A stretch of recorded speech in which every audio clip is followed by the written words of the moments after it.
सारी की सारी दुनिया छुट्टी पर चली जाए, लेकिन मेड अगर छुट्टी पर चली गई तो जिंदगी हराम हो जाती है यार। बहुत लेट हो गया। अरे यार, लैब जाने में लेट हो रहा हूँ। ये कौन आ गया इस वक्त यार?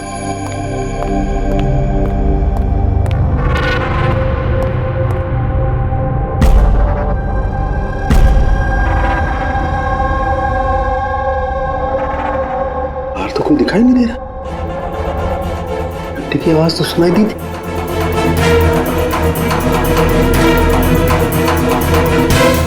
बाहर कोई दिखाई नहीं दे रहा, घंटी सुनाई दी, लेकिन कुछ गड़बड़ है।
You are invited to a murder at 10 Wood Villa, Yali Hills, 400876.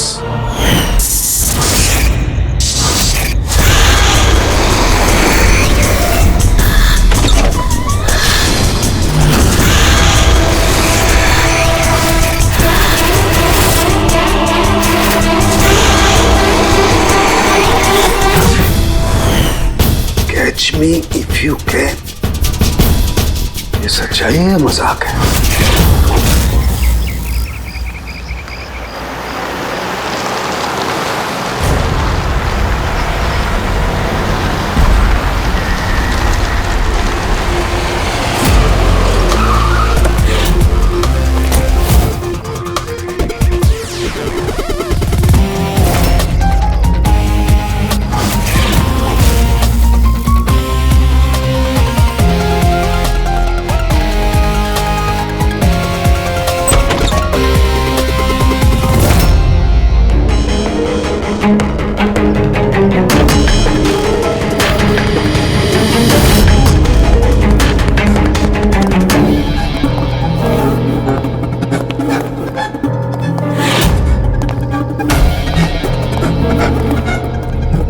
My God.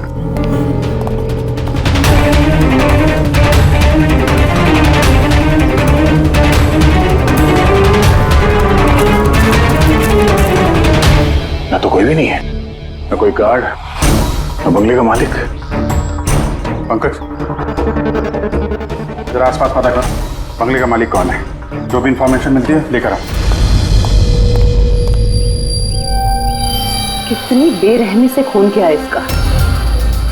पूरे शरीर पर चाकू से वार किए और फिर भी जी नहीं भरा तो उंगलियां काट दी। इतना खून तो जो फैला हुआ है इसके गांव का नहीं हो सकता है। मतलब सा? मतलब ये पूरी कि जितना खून इस पूरे घर में फैला हुआ है, इतना खून तो एक इंसान की बॉडी में होता ही नहीं।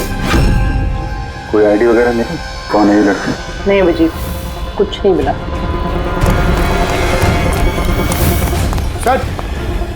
सर, इस बंगले की मालकिन राइना है और वो आधे घंटे में आ रही है। ओके, ठीक है। तब तक एक काम करते हैं, यहाँ पे जितनी भी चीज़ें हैं, ये ब्लड, कोई सबूत, सब इकट्ठा करते हैं। कुछ भी छूटनी नहीं चाहिए। पता तो चले क्या हुआ यहाँ पे।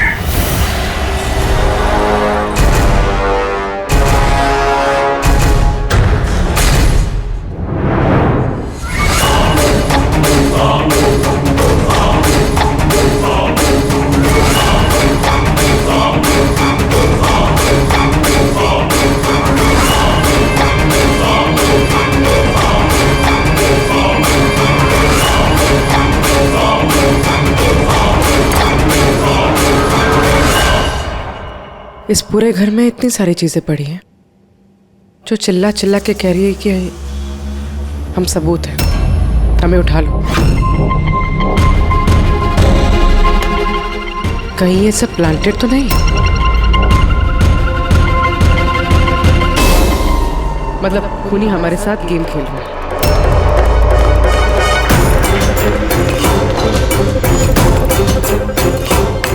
ये सब किसने किया है?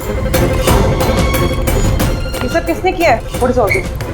कमाल है सर, ये तो हम ही से पूछ रहे हैं किसने किया। इतना गंदा कर दिया है, अब साफ नहीं कर सकते थे ये? वो सर साफ करने के लिए भी हमें बोल रही है।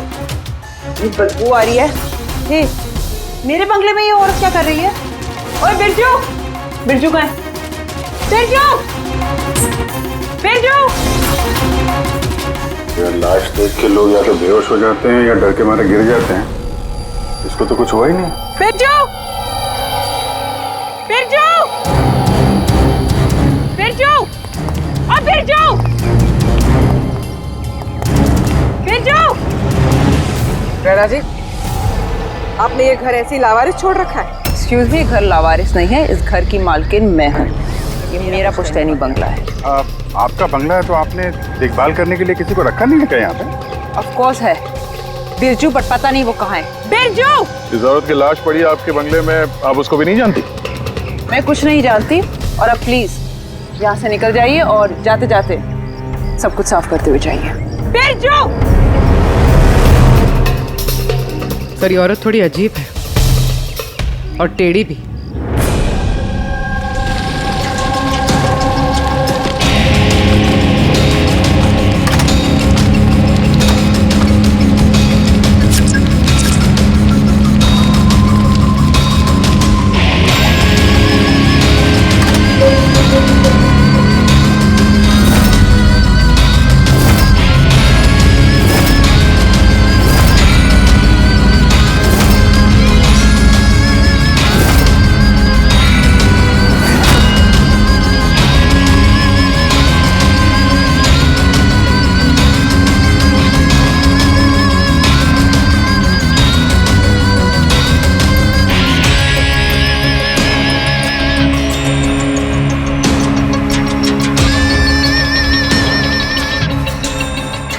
एक केस और 18 सबूत, और खूनी ने सबूत ऐसे सजा के छोड़े थे कि बस पूछो मत।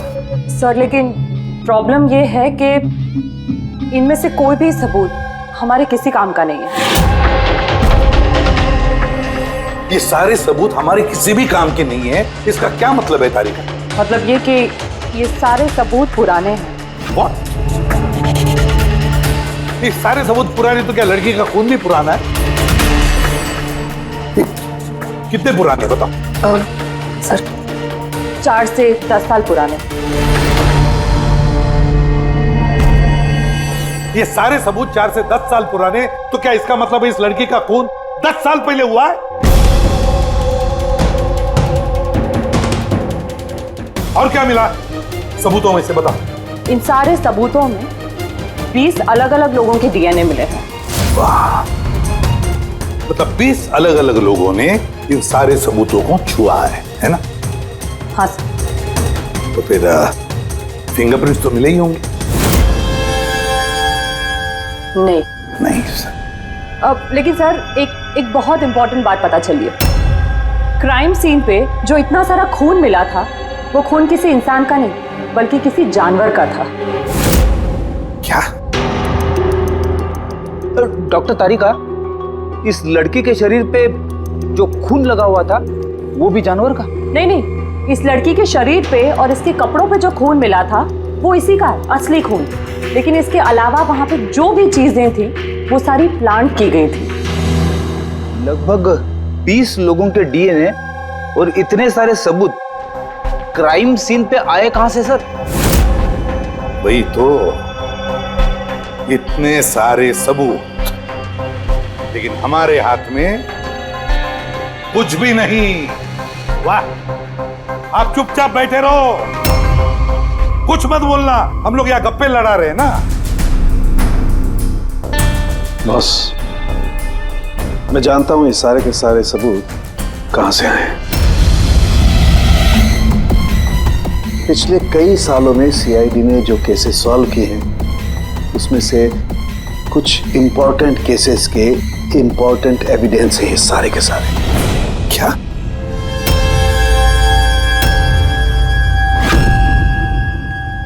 जब मैंने रायना और उसके परिवार का बैकग्राउंड चेक किया, उसके परिवार में 2-3 लोग खून के इल्जाम में जेल की सजा काट रहे हैं। और ये रायना, इसे बाइपोलर डिसऑर्डर है। तभी वो वैसे बर्ताव कर रही थी। और वो जो केयर टेकर था बिरजू, उसका कुछ पता चला? सर, उसकी फोन की लास्ट लोकेशन उस बंगले के बाहर ही एक्टिव थी, उसके बाद से ऑफ है। ढूंढने की कोशिश जारी है। कमाल है, उस बंगले में इतना कुछ हुआ और बंगले की मालकिन को कुछ पता ही नहीं। केयर टेकर गायब है। यार ये कहीं बीमारी की आड़ में कोई गेम तो नहीं खेल रहे? हो सकता है, नजर रखनी पड़ेगी उस पर। पंकज, वो जो लड़की की लाश मिली थी उसका कुछ पता चला? सर, सारे पुलिस स्टेशन, न्यूज़पेपर और न्यूज़ चैनल में भेज दिया। थोड़ी देर में पता लग जाएगा सर। सारुण के हमारे पुराने केसेस के सारे सबूत वहां पर कैसे पहुंचे? चुपचाप बैठ के नहीं चलेगा सारुण, मुझे जवाब चाहिए अभी। तू फॉरेंसिक सर्जन है, इस फॉरेंसिक डिपार्टमेंट का इंचार्ज है, अपनी जिम्मेदारी से भाग नहीं सकते तो बस बताओ जल्दी। अपनी जिम्मेदारी से नहीं भाग रहा हूं। और नहीं तो क्या? बताओ ना फिर, हमारे पुराना एविडेंस, हमारे रिकॉर्ड में से गायब कैसे हुआ? बस एक काम करते हैं, रिकॉर्ड रूम में चल के वहां पूछताछ करते हैं, पता चल जाएगा बस वहां पर क्या गड़बड़ हुई है। प्लीज। इतने सारे सबूत गायब कैसे हो गए? मालूम है ना ये सबूत कितने इंपॉर्टेंट होते हैं? तो फिर आपके होते हुए ये चूक हुई कैसे? कैसे गायब हो गए सबूत? सर, हमारे होते हुए चोरी नहीं होती सर। तो फिर चोरी कब हुई? सर, ये चोरी रात को ही होगी, क्योंकि हम लोग रात को नहीं रहते ना, इसीलिए चोरी हो गई। और आपका क्या कहना है? सर, मैंने डॉक्टर साहब को कितनी बार बोला कि लॉक वगैरह ठीक करवा लीजिए, दरवाजे खिड़कियां ठीक करा लीजिए, सीसीटीवी कैमरा लगवा लीजिए, लेकिन डॉक्टर साहब हमारी सुनते ही नहीं है। और तो और क्या? और क्या? सर, वो पता नहीं किसी को भी लेके आ जाते हैं सर, बोलते हैं कि पुराने एविडेंस देखने हैं। और क्या? सर, वो पता नहीं किसी को भी लेके आ जाते हैं सर, बोलते हैं कि पुराने एविडेंस देखने हैं। किसे लेकर आए थे ये? पिछले 3 महीने पहले किसी को लेकर आ गए, बोले कि क्राइम जर्नलिस्ट हैं, इनको पुराने एविडेंस देखने हैं। बॉस, वो एक जर्नलिस्ट था, फॉरेंसिक पर एक आर्टिकल लिखना चाहता था, मुझसे रिक्वेस्ट की, मैंने उसे परमिशन दे दी बस। देख सारुण के, तो अच्छी तरह से जानता कि यहाँ किसी भी बाहर के आदमी को अंदर आना मना है, और तू जर्नलिस्ट को यहाँ लेकर आया। सर, पिछले महीने भी सर कॉलेज के स्टूडेंट को लेकर आए थे, उन्हें भी पुराने एविडेंस दिखा रहे थे, तो हो सकता है कि उनमें से किसी ने चोरी की हो। नहीं बॉस, ऐसा नहीं हो सकता। वो तो फॉरेंसिक के स्टूडेंट थे, बेचारे मुझसे परमिशन मांग रहे थे, सर हम स्टडी करना चाहते हैं, कुछ प्रैक्टिकल देखना चाहते हैं, कुछ सीखना चाहते हैं, सर प्लीज परमिशन दे दीजिए। मैंने उन्हें परमिशन दे दी बस। बॉस, मैं एक रेस्पॉन्सिबल इंसान हूँ बॉस, आफ्टर ऑल ये मेरा अधिकार भी तो है यार। देख सारुण के, सीआईडी को लुटवाने का तुझे कोई अधिकार नहीं है, समझे? और तो और यहाँ कोई कॉलेज खोल के नहीं रखा है फॉरेंसिक सिखाने के लिए। तुम स्टूडेंट्स को यहाँ ला कैसे सकते हो? किसके परमिशन से लाया तुमने? देख सारुण के, अच्छी तरह से याद रख, इस रिकॉर्ड रूम में कोई भी नहीं आ सकता। ना मैं ला सकता हूँ, ना तुम ला सकते हो, ना ये ला सकता, फिर वो चाहे अपने परिवार वाला हो, कोई दोस्त हो। हाँ अभिजीत।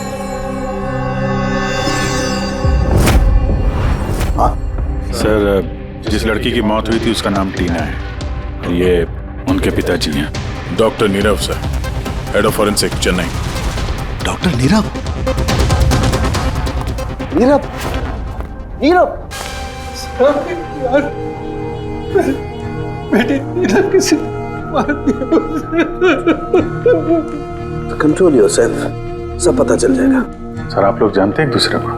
हाँ अभिजीत, एक जमाना था जब मैं और नीरव साथ साथ काम किया करते थे। नीरव, एक मिनट बॉस। क्या? ये देख दोस्त, तेरा शक एकदम सही था दोस्त, इसमें डॉक्सिन है। डॉक्टर नीरव, जरा बताइए आखिरी बार आपने अपनी बेटी टीना से कब बात की थी? कब देखा था उसे? एक्चुअली वो कॉलेज के हॉस्टल में रहती थी, 2 दिन पहले से बस गायब हो गई थी। नीरव हौसला रखो नीरव, जिसने भी किया है ना वो पकड़ा जाएगा। मैं पता लगाऊंगा नीरव, मैं पता लगाऊंगा किसने किया ये। नहीं सालुंखे, तुम नहीं पता लगाओगे। मैं नहीं पता लगाऊंगा मतलब तुम इस केस पर काम नहीं करोगे।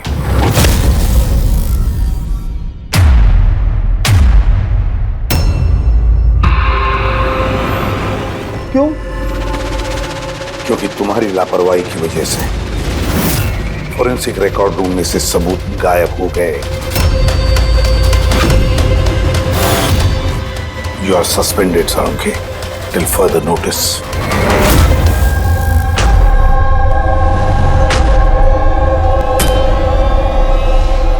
बस तुम्हें लगता है कि ये सब कुछ मेरी वजह से हुआ? तुम मुझ पर इल्जाम लगा रहे हो? ये इल्जाम नहीं है सालुंखे, ये हकीकत है और ये तुम अच्छी तरह से जानते हो। ना तुम अपने दोस्त जर्नलिस्ट को फोरेंसिक रिकॉर्ड रूम में ले जाते, ना उन स्टूडेंट्स को फोरेंसिक रिकॉर्ड रूम में ले जाते, और ना आज मुझे तुम्हें सस्पेंड करना पड़ता।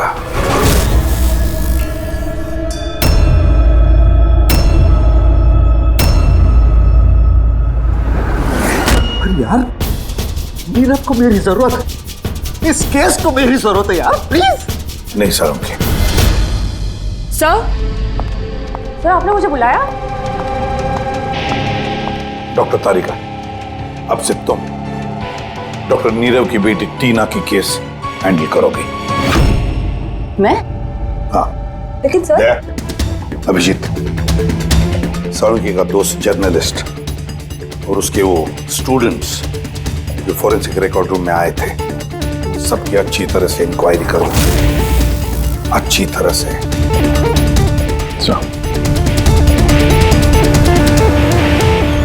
डॉक्टर साहब, साहब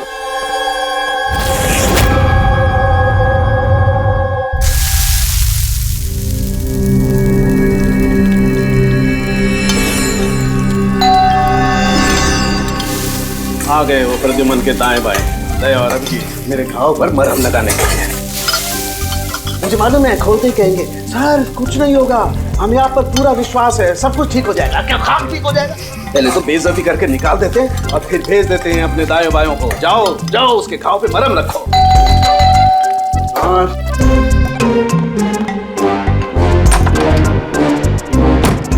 हाय। मॉर्निंग।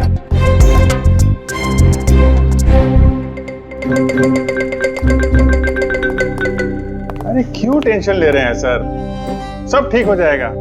हमें आप पर पूरा विश्वास है सर, हमें पूरा यकीन है आप कोई गलत काम कर ही नहीं सकते, मगर क्या करें, प्रोटोकॉल तो फॉलो करना ही पड़ेगा। देखो, मुझे तुम लोगों की सहानुभूति की कतई जरूरत नहीं है, और हाँ, तुम्हारे एसीपी साहब की सहानुभूति की भी बिल्कुल जरूरत नहीं है। बच्चा नहीं हूं, रो नहीं रहा। मुझे मालूम है प्रद्युमन अपने उसूलों का बहुत पक्का है, होना भी चाहिए। गुड। सर मैं बहुत शर्मिंदा हूँ, आई एम वेरी सॉरी। आपके सामने एसीपी सर ने मुझे नहीं तारिका, शर्मिंदा होने की कोई जरूरत नहीं। तुम अपने काम पे ध्यान दो, हर चीज को बारीकी से देखना, कोई ना कोई सुराग जरूर मिलेगा। हम जिस चीज को भी छूते हैं अपने निशान छोड़ जाते हैं। Remember, every contact leaves a trace behind. बस इसी फॉर्मूले को फॉलो करना।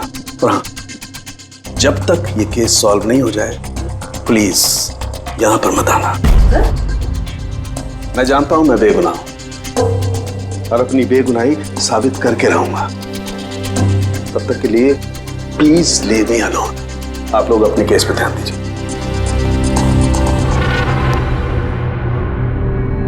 बहुत खराब मामला। वैसे सर खाने में क्या बना है? भूख बहुत लग रही है।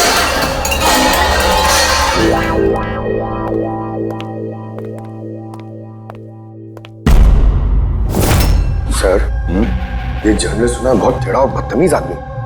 3 महीने पहले डॉक्टर नीरव के साथ किसी बात पे झगड़ा भी हुआ था सर। देखते हैं कितना टेढ़ा है। सर, आपको अंदर बुलाया। Thank you.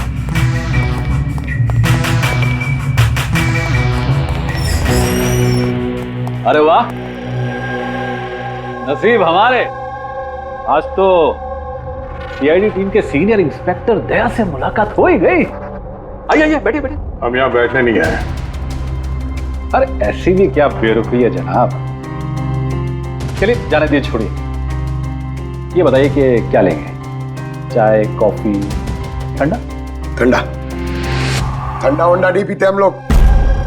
वैसे दया साहब, मैं काफी टाइम से सीआईडी टीम पर एक डॉक्यू ड्रामा सीरीज बनाने की फिराक में हूँ, लेकिन अपने एसीपी साहब मिल ही नहीं रहे। तुम तो जानते ही होंगे, सीआईडी अरे गहरे को एंटरटेन नहीं करती। आप सीधे मुद्दे की बात करें। हाँ, क्यों नहीं। पिछले 20 सालों से मैं इस प्रोफेशन में हूँ, हमेशा पॉइंट पे रहता हूँ। बताइए, सबसे पहले क्या बात करूँ? डॉक्टर नीरव से हुए झगड़े के बारे में या फिर फॉरेंसिक रिकॉर्ड विंग के बुरे हाल के बारे में? डॉक्टर नीरव से तुम्हारा झगड़ा क्या था? नहीं, मेरा उनसे कोई झगड़ा नहीं था। मैंने तो बस उन्हें सच्चाई का एक आईना दिखाया था। उन्हें बुरा लग गया। क्या मतलब? मतलब डॉक्टर नीरव के काम को लेकर मैंने एक आर्टिकल लिखा था। मेरे हिसाब से वो फॉरेंसिक के काम के प्रति ईमानदार नहीं थे, थोड़े ढीले ढाले किस्म के फॉरेंसिक एक्सपर्ट थे। इसलिए उन्होंने मेरे खिलाफ मानहानि का केस भी किया। बहुत बेइज्जती हुई मेरी। मैंने उनसे माफी भी मांगी। पढ़ा भी उनकी बेटी की दर्दनाक मौत को लेकर मुझे बहुत दुख हुआ। और अपना दुख जाहिर करने के लिए आपने एविडेंस रूम से एविडेंस चुरा कर वहां फेंक दिया जहां नीरव जी की बेटी का खून हुआ था। अरे जनाब, मैं भला ऐसा क्यों करने लगा? मैं भला क्यों पुरानी हड्डियां और खून से सनी साड़ियां चुराऊंगा? तो वहाँ एविडेंस विंग में क्या देखने गए थे? फॉरेंसिक लैब से एविडेंस कैसे चुराया जाता, मैं ये देखने गया था। मैं आप लोगों की लापरवाही देखने गया था। खैर, अब जाने दीजिए, ये सब बताने की कोई जरूरत नहीं। अब तो आप लोगों को भी पता चल ही गया होगा। देखिए, ज्यादा भाषण मत दीजिए आप। जितना जितना पूछा जाए उतना जवाब दीजिए बस। क्यों? जब खुद पर बात आई तो मिर्चें लग गई। आप लोगों के पास इस बात का जवाब है कि किसने कैसे फॉरेंसिक लैब से एविडेंस को चुराया होगा? मुझे तो लगता है कातिल आप लोगों की कमियां दिखाना चाहता है। खैर, जाने दीजिए। अब ये बताइए कि ये सीआईडी पर डॉक्यू ड्रामा सीरीज कब स्टार्ट करो? सर, इन्हें ब्यूरो लेके चलते हैं। लगता है ये सही जवाब वही देंगे। उसके लिए लंबा चौड़ा प्रोसीजर लगता है, और वैसे भी सबूत भी तो होना चाहिए ना। क्यों दया साहब? और जल्द मिलते हैं। प्रोसेस पूरा करके सारे एविडेंस लेके आएंगे और तब बात करते हैं सीआईडी पे डॉक्यू ड्रामा बनाने की। हाँ?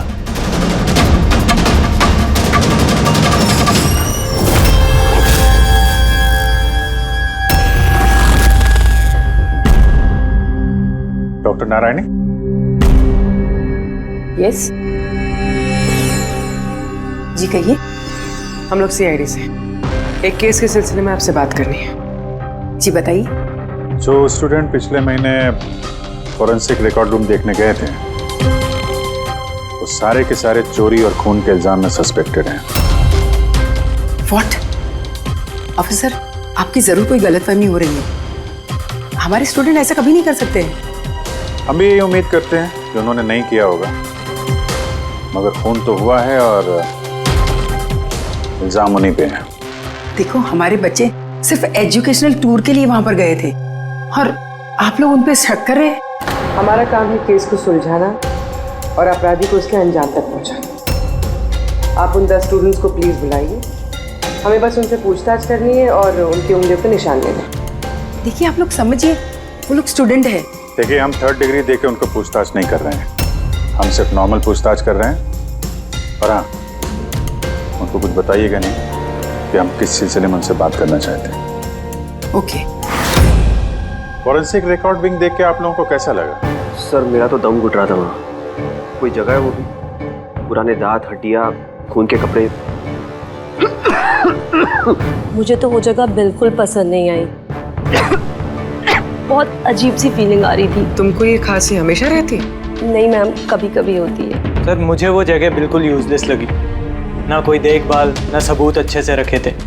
और सर मुझे तो उन कोल्ड केस फाइल्स के एविडेंस को घर ले जाने का मन था, ताकि मैं उन पे स्टडी कर सकूं। मुझे रोमांच महसूस हो रहा था, हत्यारों और पीड़ितों के दिमाग की कल्पना करने की कोशिश की। बुरा इरादा, दुख, दर्द।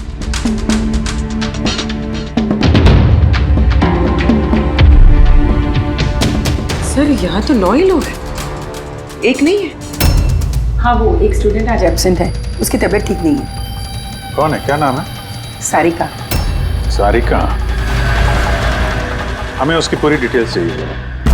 हाँ तारिका, कुछ मिला क्या नहीं अब तक? देखो तारिका, हमारे पास वक्त नहीं है।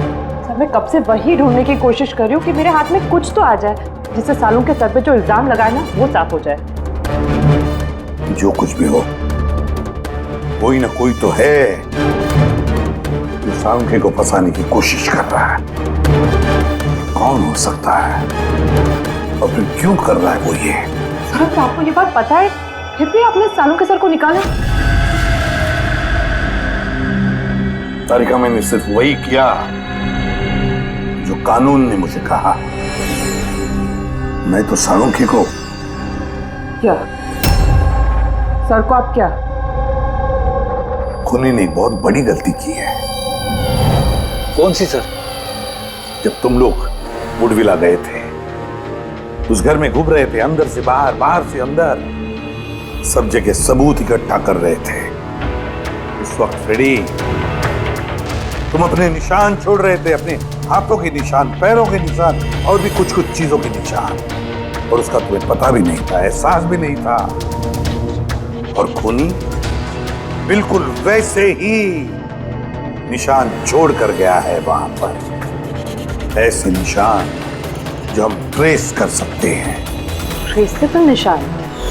याद रखो, हम जिस चीज को भी छूते हैं अपने निशान छोड़ जाते हैं।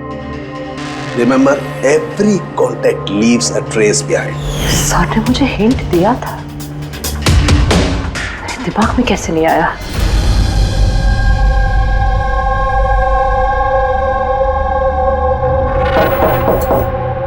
जी कहिए। सारिका कहाँ है? आप लोग? CID। आप कौन है? सब मेरा नाम रूपाली है। और सारिका? सब वो तो यहाँ नहीं है, कल ही चली गई। कहाँ चली गई? मैम वो अपने घर चली गई। कल वो आई और जल्दी जल्दी उसने अपने सारे बैग्स पैक किए, और बहुत जल्दी में थी इसलिए उसने अपना फोन भी यहीं छोड़ दिया। कोई वजह बताई उसने इतनी जल्दी में घर चली गई? जी सर, वो बता रही थी कि उसके घर का कोई सदस्य बीमार है। क्या? सर, फोरेंसिक सेंटर से पता चला है कि सारिका बीमार है, और ये बता रही है कि उसके घर का कोई बीमार है। कुछ चक्कर तो है सर। अच्छा रूपाली, ये सारिका का घर कहाँ है? सर कानपुर। कानपुर। और आप लोग साथ में रहते थे? जी सर, हम दोनों रूममेट्स हैं। अच्छा, आप लोग कब से साथ में रहे? यही कोई 8-9 महीने। 8-9 महीने से तो एक दूसरे के बारे में काफी कुछ पता चल जाता है। क्या कैसी लड़की थी सारिका, कुछ बता सकती हैं आप? सर वो तो बहुत अच्छी लड़की है। इनफैक्ट वो अपने काम से काम रखती है, फोरेंसिक इंस्टीट्यूट जाना, वहाँ से वापस आना, यही उसका डेली रूटीन। Forensic centre? तो वहाँ की कुछ बातें बताती थी वो आपसे? हाँ, फोरेंसिक इंस्टीट्यूट से रिलेटेड कुछ बातें बताती रहती है। जैसे अभी कुछ दिनों पहले वो मुझे बता रही थी कि तुम्हें पता है रूपाली, सबूतों को प्लेस करके ना किसी को भी फंसाया जा सकता है। रियली? लेकिन ऐसा कैसे हो सकता है? अरे बुद्धू, कुछ भी हो सकता है। मैं कर सकती हूँ ना, किसी भी केस को पलटा जा सकता है सिर्फ और सिर्फ सबूतों के दम पर। अब देख मैं कैसे सबका दिमाग घुमाती हूँ। सर, रीना और डॉक्टर सालुंके के केस में भी तो यही हुआ है। और अब ये सारिका फरार है, इसको ढूंढना होगा जल्दी से जल्दी।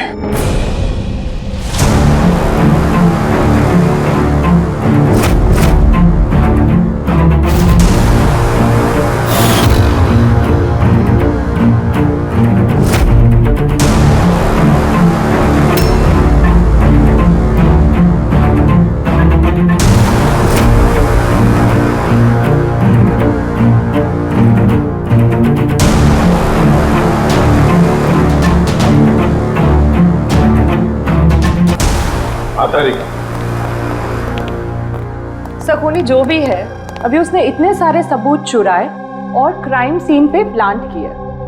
ये करते वक्त उसने जरूर इन चीजों को छुआ है। लेकिन डॉक्टर तारिका, तुमने तो कहा था कि फिंगरप्रिंट्स के कोई निशान नहीं मिले, तो फिर इन चीजों को छुआ कैसे? उंगलियों के तो कोई निशान नहीं है, लेकिन मैं ये कहने की कोशिश कर रही हूँ कि इतने सारी चीजें उसने चुराई और क्राइम सीन पर प्लांट।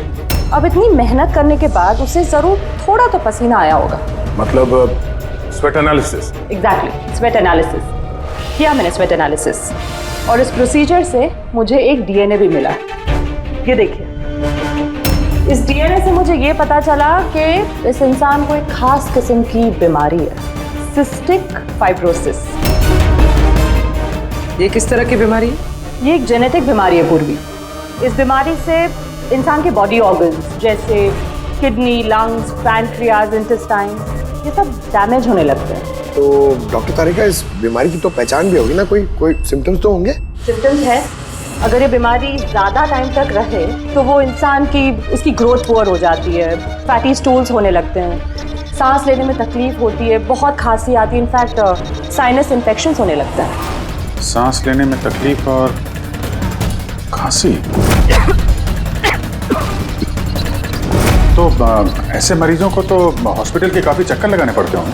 कांस्टेंट मॉनिटरिंग की जरूरत पड़ती है। बस सुविधा मुझे, शहर में जितने भी हॉस्पिटल्स हैं सब में जाकर के पता लगाओ सिस्टिक फाइब्रोसिस के मरीज कितने हैं और क्या उनमें से कोई एक ऐसा पेशेंट है जिसका हमारे इस केस से संबंध है।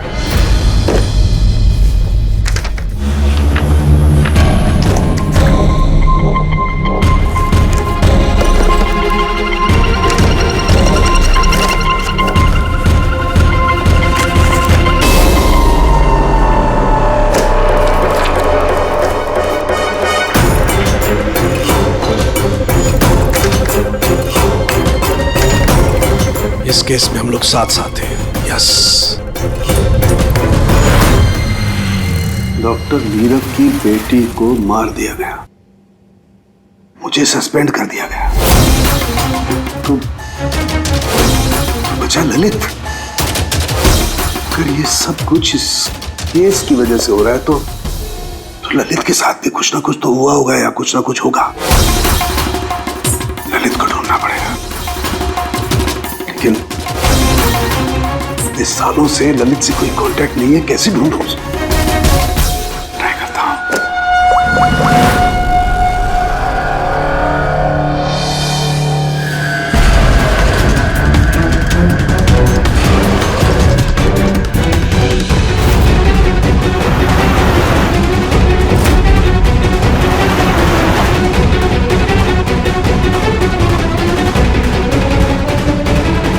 Are you sure?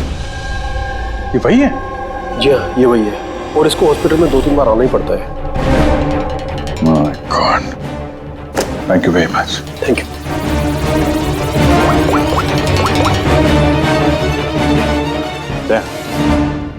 कातिल का पता चल गया है।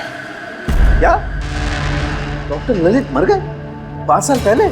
हाँ सर, आप उनकी बेटी से मिल सकते हैं।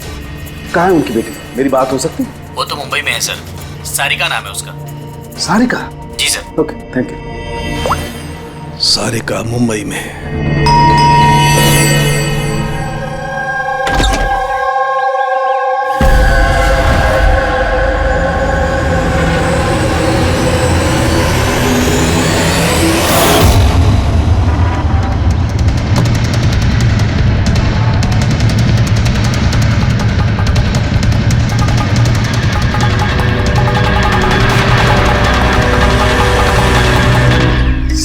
के बहुत करीब हो तुम, एक आखिरी जगह जहां खून होगा।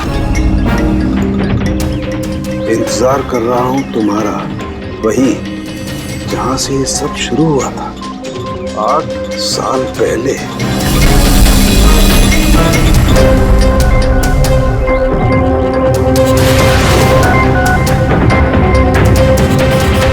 साल पहले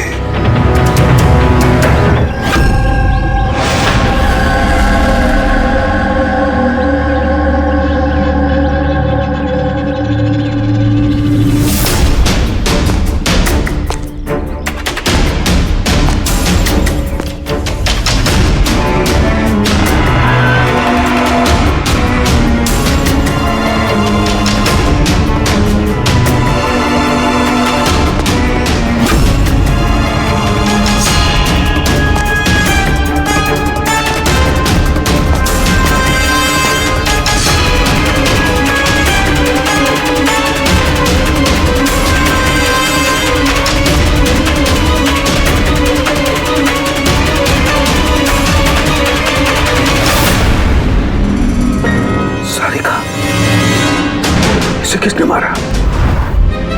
ये लाइट को क्या हुआ?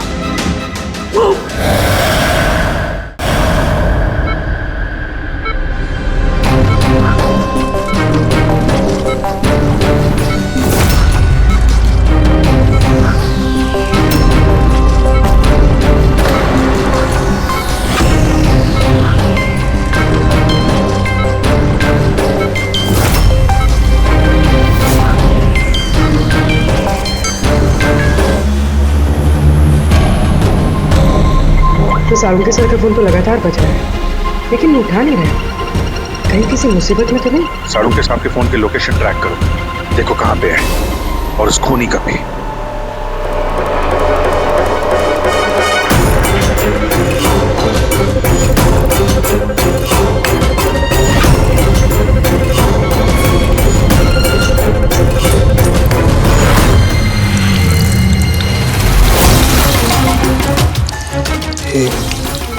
ये क्या कर रही हो? तुम्हारी मौत है, धीरे धीरे और बहुत ही दर्दनाक।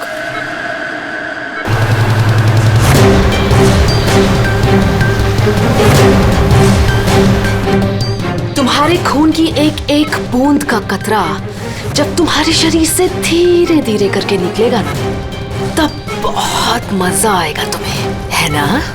लेकिन तुम ऐसा क्यों कर रही हो? अपने बाप की मौत का बदला ले रही हो। अरे हत्यारे हो तुम तीनों।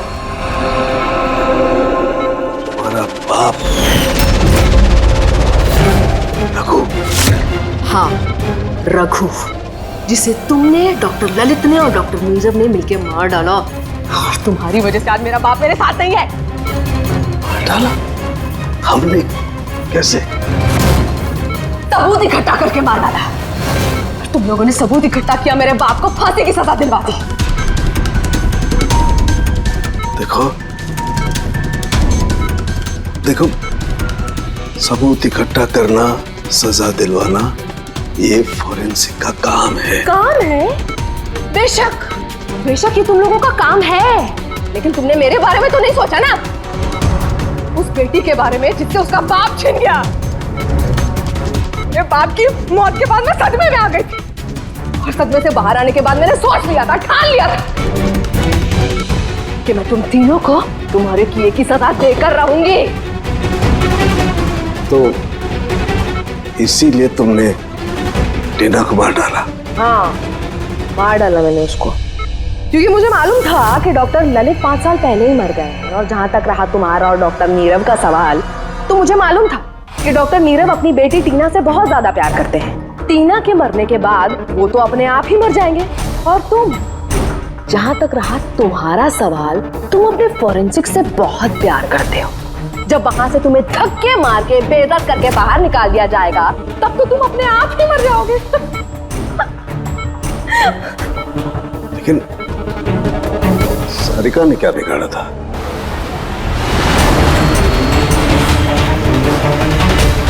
सारिका, उसे तो मरना ही था।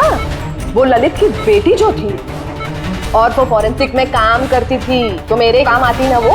उसी की मदद से तो मैंने फॉरेंसिक विद से सारे सबूत इकट्ठा किए थे। तुम्हारा फॉरेंसिक तुम्हारे खिलाफ।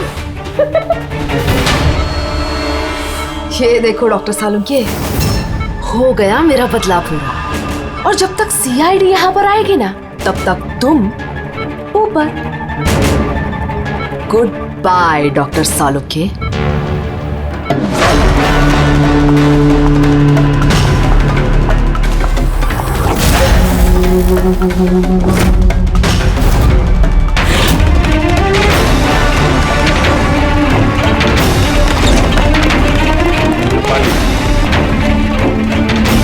खेल खत्म तुम्हारा। मेरा खेल खत्म और सालुंके का भी। बचा सकते हो ना तुम लोग, तो बचा लो। खून का कर्ज हो गया अब तो बॉस तुम्हारा मुझ पर। मेरा कर्ज नहीं हुआ है खून का तुम्हारे ऊपर। ये तो वो कर्जा है जिन लोगों को तूने फांसी पर लटकाने में मदद की ना हमारी, वो कर्जा है। अब चुका दे। अच्छा सुन, बहुत आराम हो गया, सीधे काम पर चला। अच्छा जल्दी से ठीक हो जाइए। तारिका अकेली मुर्दों से बातें कर रही है। ओहो तारिका, अभिजीत को तुम्हारी बड़ी फिक्र है भाई। देखो भाई, अब एक हफ्ते तो मैं यहाँ से हिलने वाला नहीं हूँ बॉस। एक काम करो ना, तब तक तारिका से काम चला लो। अच्छा ये आराम करिए आप। Silence please. हाँ साइलेंस, चुप।